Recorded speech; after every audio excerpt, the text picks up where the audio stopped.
Hello दोस्तों, मेरे खनानेरी एक बार फिर से आप सभी लोगों का मेरे इस यूट्यूब चैनल पे बहुत बहुत स्वागत करती हूँ। हमारी ITI TO कोपा की सीरीज़ चल रही है और ये हमारा पार्ट 13 है। 12 पार्ट्स हम ऑलरेडी अपलोड कर चुके हैं। अगर आपने नहीं देखे हैं तो रेखा नानेरिया चैनल पे जाइए, वहाँ पर आपको ITI कोपा करके प्लेलिस्ट मिलेगी। उस प्लेलिस्ट में आपको सारे वीडियोस मिल जाएंगे। हमने प्लेलिस्ट का नाम पहले कंप्यूटर MCQs था, अब हमने उसको चेंज कर दिया है, ITI कोपा रख दिया है। हम लेआउट टैब पढ़ चुके थे, आज हम पढ़ेंगे 4th नंबर की टैब रेफरेंस टैब। तो रेफरेंस टैब में क्या क्या चीज़ें होती है, चीटी चल रही है कॉपी के ऊपर, उसको हटा दो पहले। हाँ, अब टेबल ऑफ रेफरेंस टैब में हम क्या क्या पढ़ेंगे, टेबल ऑफ कंटेंट्स पढ़ेंगे, table content, add text, update table. Foot note पढ़ेंगे, फुट नोट में ये सारे ऑप्शन होते हैं। रिसर्च पढ़ेंगे, रिसर्च जो ऑप्शन था वो कब से ऐड हुआ, 2013 से। ये रिसर्च पहले किस में था, रिव्यू टैब में था। ठीक है, तो अगर आप देखेंगे ये पूछा जा सकता है, इंपॉर्टेंट है ये। रिसर्च टैब जो है वो अब किस में है, रेफरेंस टैब में है। पहले रिव्यू टैब में था, अब रिसर्च रेफरेंस टैब में है। ठीक है, रिव्यू से हट के रेफरेंस में आ गया है। ठीक है, इसके अलावा citation and bibliography, caption, index and table of authorities, ये सारे किसके ऑप्शंस हैं, ये रेफरेंस टैब के कमांड है और इसमें ये सारे ऑप्शंस अवेलेबल हैं। इन सब को हम पढ़ेंगे। चलिए तो स्टार्ट करते हैं। सबसे पहले बात कर रहे हैं टेबल ऑफ कंटेंट की। ठीक है, डॉक्यूमेंट की हेडिंग, सब हेडिंग्स, जितने भी डेटा का कंटेंट है वो किस में आ जाएगा, टेबल ऑफ कंटेंट में आ जाएगा। अरे आपकी बुक का इंडेक्स नहीं होता है, ठीक है, वही काम करता है टेबल ऑफ कंटेंट, यहाँ पर इंडेक्स को क्रिएट करने का काम करता है। ठीक है, फिर बात करते हैं इंसर्ट फुटनोट की। तो फुटनोट मीन्स पेज के लास्ट में जो डेटा को ऐड किया जाता है वो कहलाता है फुटनोट। अब ऐड कैसे करते हैं, जैसे अगर हमने कोई डेटा लिखा हुआ है, जैसे मैंने कोई वर्ड लिख दिया परहैप्स, अब किसी को इसका मीनिंग नहीं मालूम तो मैं क्या करूँगी, यहाँ पर फुटनोट डाल दूँगी। तो पेज के लास्ट में कहाँ कहाँ क्या आ जाएगा, यहाँ पर एक स्टार बना हुआ आ जाएगा और फुटनोट की डिटेल आ जाएगी। यहाँ पर 1 नंबर डाला हुआ रहेगा और यहाँ पर फुटनोट इस तरह से 1 नंबर डाला हुआ है, यहाँ 1 नंबर डाला रहेगा और परहैप्स की डेफिनेशन रहेगी यहाँ पर। ठीक है, इस तरह से आप क्या कर सकते हैं, परहैप्स की जो डेफिनेशन है वो दे सकते हैं, मीन्स फुटनोट आप डाल सकते हैं। 1 मिनट में थोड़ा मोबाइल का एंगल सेट कर रही हूँ तो ये थोड़ा सा डिस्टर्ब होगा, just sec. Okay, now fine. अब बात करते हैं इंसर्ट एंड नोट की। एंड नोट क्या होता है, वो डॉक्यूमेंट के एंड में होता है। ठीक है, जैसे अगर मेरा पूरा डॉक्यूमेंट ये है तो डॉक्यूमेंट के एंड में डाल दूंगी मैं मेरा एंड नोट। ठीक है, तो फुटनोट जो पेज के लास्ट में होता है और एंड नोट जो डॉक्यूमेंट के एंड में होता है। ठीक है, किसी भी चीज़ की आपको डेफिनेशन डालनी है तो इस तरह से आ जाएगी उसकी डिटेल। फुटनोट की जो शॉर्टकट की है वो पूछी जाती है, बहुत ज़्यादा इंपॉर्टेंट है, अल्ट, कंट्रोल और F। लेकिन एंड नोट के अल्ट, कंट्रोल और D होती है। ठीक है, ये याद रखना है। ये एक बार क्वेश्चन पूछा गया है, ये इम्पॉर्टेंट है कि जब हम फुटनोट और एंड नोट डालते हैं ना, तो उस शब्द के ऊपर जो है ये नंबरिंग जो होती है वो सब स्क्रिप्ट होती है, सुपर स्क्रिप्ट होती है। तो वो सुपर स्क्रिप्ट होती है, हमेशा ऊपर की तरफ नंबर डलेगा, नीचे की तरफ नंबर नहीं डलेगा। ठीक है, जैसे AB1। ठीक है, अब बात कर रहे हैं रिसर्च ऑप्शन की। रिसर्च सर्च ऑप्शन होता है, डॉक्यूमेंट का कोई वर्ड है, कोई डिटेल है, अगर हमें सर्च करनी है तो हम सर्च ऑप्शन पे चले जाएंगे। ठीक है, ये जानकारियाँ तो आपको ये आपको इंटरनेट से कनेक्ट कर देगा। ठीक है, इंटरनेट पे उस वर्ड की मीनिंग आपको सर्च करने की फैसिलिटी प्रोवाइड करवाता है। कौन सा ऑप्शन, रिसर्च ऑप्शन। इसकी शॉर्टकट की क्या होती है, कंट्रोल+क्लिक। ठीक है, जैसे ये इंटरनेट वर्ड है, मुझे नहीं मालूम तो मैं इस पर क्या करूँगी, कर्सर रखूँगी और अल्ट+क्लिक प्रेस कर दूँगी तो इंटरनेट का मीनिंग मुझे कहाँ पे मिल जाएगा, गूगल पे मिल जाएगा, या जो भी आपका बाय डिफ़ॉल्ट ब्राउज़र होगा उस पर मिल जाएगा। ठीक है, अब बात करते हैं साइटेशंस एंड बिब्लियोग्राफी ग्रुप की। ठीक है, साइटेशन क्या होता है, रेफरेंसेस होते हैं। आर्टिकल्स होते हैं। जैसे ये जो मैंने डेटा बनाया है, ठीक है, तो इसकी जो ऑथर हूँ, ऑथर तो मैं हूँ, ये बिब्लियोग्राफी मतलब लिखा मैंने है, ठीक है। अगर मैं इसे पब्लिश करूँगी तो मैं मेरे नाम से कर दूँगी, या मुझे जिसके नाम से करना है उसके नाम से कर दूँगी, है ना। तो इसकी ऑथर मैं हूँ, ठीक। लेकिन ये कंटेंट मैंने कहीं ना कहीं किसी न किसी बुक से, बहुत सारी बुक से अरेंज करा होगा, कहीं से पढ़ा होगा, कहीं से डिटेल्स निकाली होंगी, ठीक है। फिर मैंने उसकी और मतलब मैंने बहुत पढ़ पढ़ के ये जो अपने हैंड रिटन नोट्स है वो तैयार करे हैं, ठीक है। लेकिन जहाँ से मैंने पढ़ा है वो क्या कहलाएगा, रेफरेंसेस, ठीक है। अगर मैं बता दूँ कि मैंने इस बुक से पढ़ा हुआ है तो वो रेफरेंस कहलाएगा, ठीक है। जिस किसी आर्टिकल से पढ़ा है, कोई डिटेल मैंने कोई से आर्टिकल से निकाल ली है, तो वो चीज़ कहलाती है साइटेशन। लेकिन लिखा मैंने है तो ऑथर तो मैं हो गई। लेकिन अगर मुझे पब्लिश करवाना है, जैसे मैं अगर अमेज़न से पब्लिश करवा दूंगी या नोशन प्रेस से पब्लिश करवा दूंगी तो वो मेरे पब्लिशर हो जाएंगे। आया समझ में।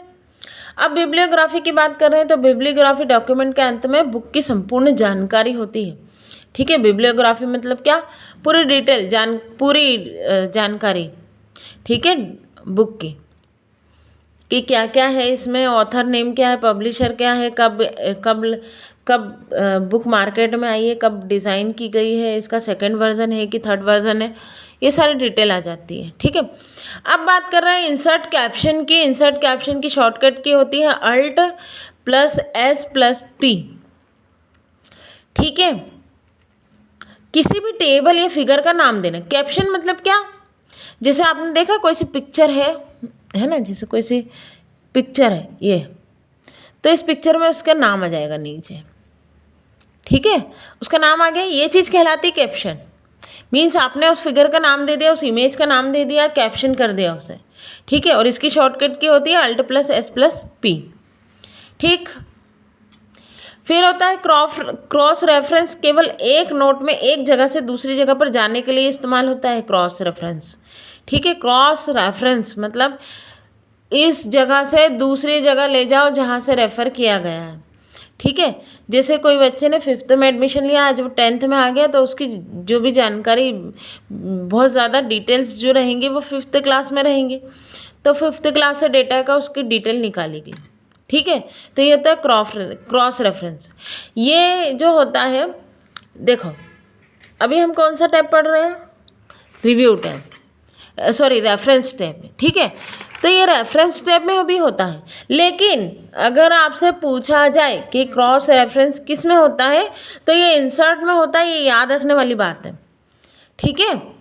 इंसर्ट ऑप्शन में भी होता है और इसमें भी होता है रेफरेंस में। लेकिन हमसे पूछा जाएगा तो हम क्या लिखेंगे, इंसर्ट ऑप्शन में होता है क्रॉस रेफरेंस, ठीक है।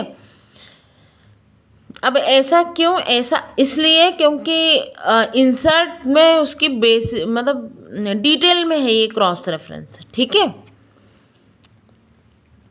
अब बात कर रहे हैं इंडेक्स ग्रुप की। इंडेक्स क्या करता है, इंडेक्स बना देता है, पूरा लिस्ट बना देगा, ठीक है। डॉक्यूमेंट में पेज नंबर और उसकी इन्फॉर्मेशन, कौन से पेज पर कौन सा डेटा है, वो सारा इंडेक्स कर देगा, ठीक है।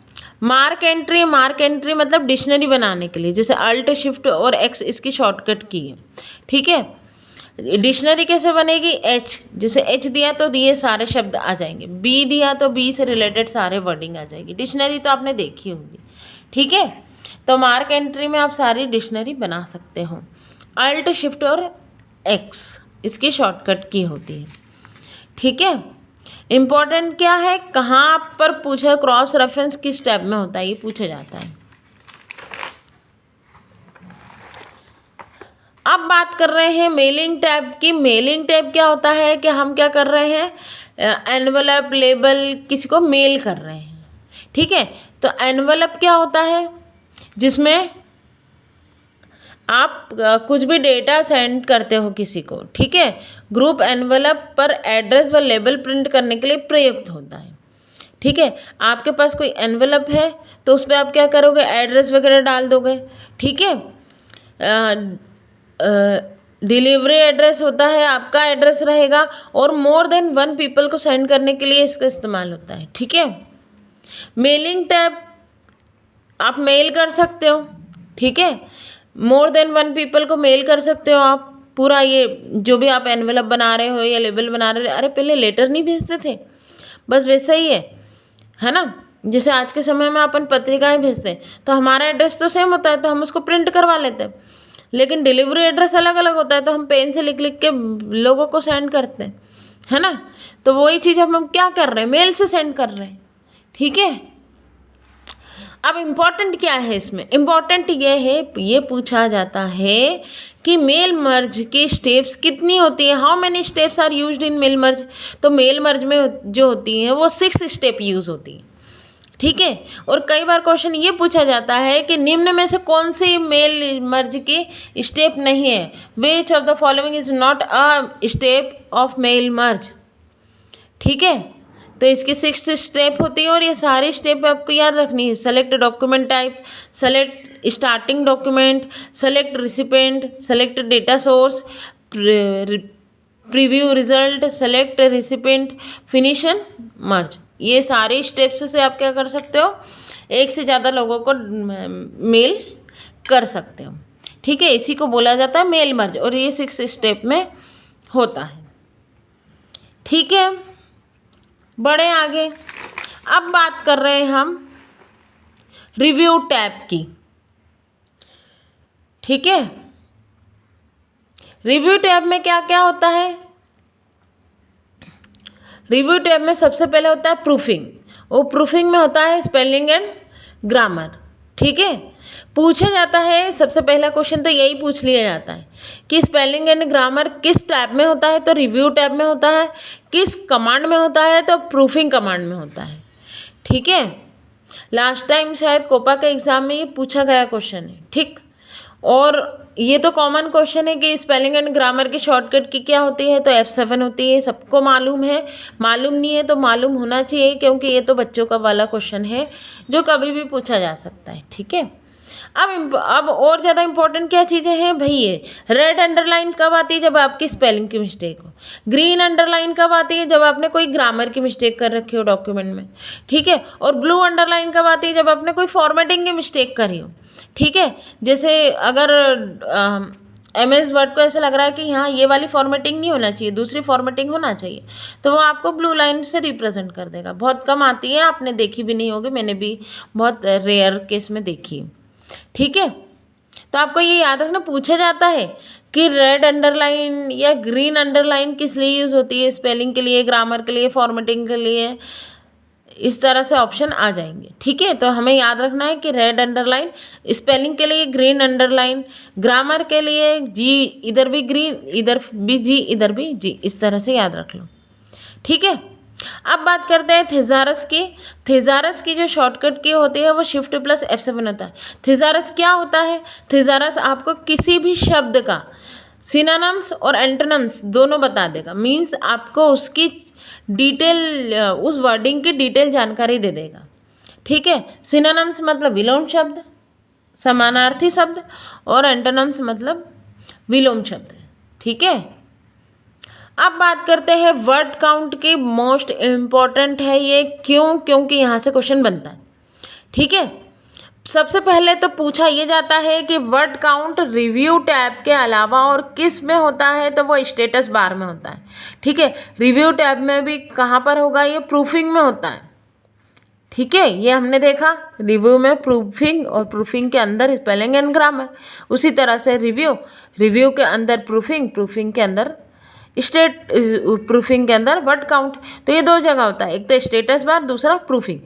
इसकी शॉर्टकट की क्या होती है, control plus shift plus G for गिनती, ठीक है। ये क्या करता है, गिनती करता है। किस चीज़ की गिनती करेगा, पेज की, वर्ड की, कैरेक्टर की, नो विदाउट स्पेस और कैरेक्टर विद स्पेस, पैराग्राफ की और लाइन की, ठीक है। ये सारी चीज़ों की गिनती करता है। अब क्वेश्चन क्या बनेगा यहाँ से कि वर्ड काउंट जो होता है वो किस बार में होता है, तो स्टेटस बार में होता है। किस टैब में होता है, तो प्रूफिंग रिव्यू टैब में होता है। किस कमांड में होता है, तो प्रूफिंग कमांड में होता है। वर्ड काउंट की शॉर्टकट की क्या है, कंट्रोल शिफ्ट प्लस जी है। इसके अलावा और इम्पोर्टेंट क्वेश्चन क्या बनता है कि वर्ड काउंट जो होता है वो हमें कितनी चीज़ों की जानकारी देता है। तो हमें देख लो 1 2 3 4 6 चीज़ों की जानकारी हमें वर्ड काउंट देता है। ठीक है, पूछा गया है, मोस्ट इम्पॉर्टेंट क्वेश्चन है ये। ठीक है, तो वर्ड काउंट हमें क्या करता है, 6 चीज़ों की जानकारी देता है। अब बात कर रहे हैं स्पीच की, तो जो स्पीच है वो आपको लेटेस्ट वर्जन में ही मिलेगा, पुराने वाले वर्जन्स में स्पीच अवेलेबल नहीं है। और इसकी शॉर्टकट की होती है अल्ट, कंट्रोल और स्पेस। ठीक है, पुराने वर्जन्स में आपको स्पीच नहीं मिलेगा, नए वर्जन्स में अवेलेबल है, 2019 में अवेलेबल है। ठीक, स्पीच क्या करता है, स्पीच आपके पूरे डॉक्यूमेंट को पढ़ के बता देगा, रीड अलाउड, पूरे पेज को क्या कर देगा, रीड करने का काम करेंगे। ये टेक्स्ट को क्या करता है, स्पीच में कन्वर्ट कर देता है। ठीक है, कन्वर्ट करके आपको पूरा डॉक्यूमेंट सुना देगा। ठीक है, अब बात कर रहे हैं चेक एक्सेसिबिलिटी की ऑप्शन की, तो ये बहुत बहुत बहुत ज़्यादा इंपॉर्टेंट है। क्यों? क्योंकि ये नया ऑप्शन है, 2019 के बाद ऐड किया गया है। ठीक है, ये किस ग्रुप में होता है, तो ये स्पीच ग्रुप में होता है। ठीक है, क्यों यूज किया जाता है, जो विकलांग बच्चे जो ठीक से पढ़ नहीं पाते, जिन्हें प्रॉपर दिखाई नहीं देता ना, उसके लिए होता है ये चेक एक्सेसिबिलिटी ऑप्शन। उनके वो आसानी से इसकी हेल्प से क्या कर सकते हैं, डॉक्यूमेंट को वो इस तरह से कन्वर्ट कर देता है कि आप उसको रीड कर सकते हो। कौन? विकलांग बच्चे। तो ये बहुत ज़्यादा इंपॉर्टेंट है भाई, पूछा जा सकता है कि विकलांग बच्चों के पढ़ने के लिए कौन सा ऑप्शन होता है, विकलांग बच्चे किस ऑप्शन की हेल्प से पढ़ सकते हैं, किसी भी तरह से पूछा जा सकता है, नया ऑप्शन है। ठीक है, चूँकि विकलांग बच्चों के लिए है तो बिल्कुल पूछा जा सकता है, 101% चांसेस इसके मुझे लगते हैं। ठीक है, अब बात करते हैं ट्रांसलेट की, तो ट्रांसलेट क्या करता है, ट्रांसलेट आपके जो टेक्स्ट है उसको अदर लैंग्वेज में ट्रांसलेट करने का काम करेगा। अब जिस भी लैंग्वेज में ट्रांसलेट, जैसे गूगल ट्रांसलेट नहीं है, वो क्या करता है, आपके हिंदी को इंग्लिश में कन्वर्ट कर देता है। तो जिस लैंग्वेज में आप कन्वर्ट करना चाहते हो उस लैंग्वेज में कन्वर्ट कर सकते हो, जो लैंग्वेज आपके सॉफ्टवेयर में ऐड है उसमें कन्वर्ट हो जाएगा। ट्रांसलेट सिलेक्शन, जिस ये सिलेक्टेड एरिया को ट्रांसलेट करेगा, और ट्रांसलेट डॉक्यूमेंट पूरे डॉक्यूमेंट को ट्रांसलेट करने का काम करेगा। ठीक है, अब बात करते हैं कमेंट की। न्यू कमेंट अगर हमें ऐड करना है, ठीक है, तो उसके लिए शॉर्टकट किए होते हैं Ctrl+Alt+M। कमेंट क्या होता है, आप किसी भी वर्ड या किसी भी डॉक्यूमेंट की जो होती है वो एडिशनल इन्फॉर्मेशन होती है। ठीक है, इंपॉर्टेंट इसकी शॉर्टकट की है Ctrl+Alt+M। ठीक है, अब बात कर रहे हैं ट्रैकिंग की, तो ट्रैकिंग की शॉर्टकट की बहुत ज़्यादा इंपॉर्टेंट पूछी गई है एग्जाम में, Ctrl+Shift+E। ठीक है, ट्रैकिंग मीन्स क्या, डॉक्यूमेंट में होने वाले चेंजेस। ठीक है, अगर कोई पर्सन किसी डॉक्यूमेंट में चेंजेस कर रहा है तो वो क्या करेगा, उन डॉक्यूमेंट को ट्रैक करेगा, उन चेंजेस को क्या करेगा, ट्रैक करेगा। सपोज मेरा एक डॉक्यूमेंट है, मैंने जूनियर को दिया कि आप उसको क्या करना, रिव्यू करना, और लगता है आपको चेंजेस करने के लिए तो आप चेंजेस भी कर देना, लेकिन उसके किए गए चेंजेस को मेरे को रिव्यू करना है वापस, तो मैं क्या करूँगी, ट्रैक चेंज ऑप्शन ऑन करके दूंगी उसे। ठीक है, तो ये क्या करेगा, ट्रैक जो भी चेंजेस है उसको क्या करेगा, ट्रैक करेगा। अब उन चेंजेस को मेरे ऊपर है कि मैं एक्सेप्ट करूं या रिजेक्ट करूं, तो हमारे पास एक्सेप्ट और रिजेक्ट दोनों के ऑप्शन होते हैं। इसके अलावा मैंने अगर उसको दूसरा डॉक्यूमेंट दिया था और मैंने मेरा ओरिजिनल डॉक्यूमेंट मेरे पास रख लिया, अब उसने चेंजेस तो कर दिया लेकिन मुझे पता नहीं चल रहा, तो मैं क्या करूँगी, दोनों डॉक्यूमेंट को कंपेयर कर लूँगी। ठीक है, तो दोनों डॉक्यूमेंट को कंपेयर करने का काम कौन सा ऑप्शन करता है, कंपेयर। किस में होता है, ट्रैकिंग में। ठीक है, यहाँ तक आई होप आप लोगों को अच्छे से समझ में आया होगा। इसके आगे हम नेक्स्ट क्लास में पढ़ेंगे, प्रोटेक्ट ग्रुप को हम नेक्स्ट क्लास में पढ़ेंगे। अगर आप लोगों को मेरे वीडियोस अच्छे लग रहे हैं, पसंद आ रहे हैं, तो प्लीज़ लाइक कीजिए, शेयर कीजिए और कमेंट कीजिए। कमेंट करना मत भूलिए, हमें अप्रिसिएशन मिलता है। ठीक है, और शेयर कीजिए ज़्यादा से ज़्यादा लोगों के पास, आपके फ्रेंड सर्कल में शेयर कीजिए, ताकि व्यूज़ बढ़ेंगे तो मेरा और मन होगा आगे के वीडियो लाने का। अगर व्यूज़ नहीं बढ़ते हैं, 5, 10, 15 व्यूज़ रहते हैं, तो ये सीरीज़ मुझे लाने में थोड़ा सा मतलब फिर ऐसा लगता है कि क्यों लाई जाए। तो आप थोड़ा व्यूज़ बढ़ाइए अपने लेवल पे, और मैं आपके लिए यही शानदार कंटेंट करती रहूँगी, बनाती रहूँगी। ये बहुत ज़्यादा इम्पॉर्टेंट है सारे कोपा के स्टूडेंट्स के लिए भी, और जो टीओ की तैयारी कर रहे हैं, जो ऑलरेडी वैकेंसी अवेलेबल है ESB की वेबसाइट पर, जो निकलेगी दिसंबर में निकलेगी और फरवरी में इसकी एग्ज़ाम है। उसकी तैयारी भी यहाँ से 101% हो सकती है। बिल्कुल डिटेल में ला रही हूँ मैं, और ट्रेनिंग ऑफिसर के हिसाब से मेरा डेटा है। कोपा के स्टूडेंट्स के लिए बहुत ज़्यादा हेल्पफुल है। प्लीज़ शेयर कीजिए, लाइक कीजिए और कमेंट कीजिए।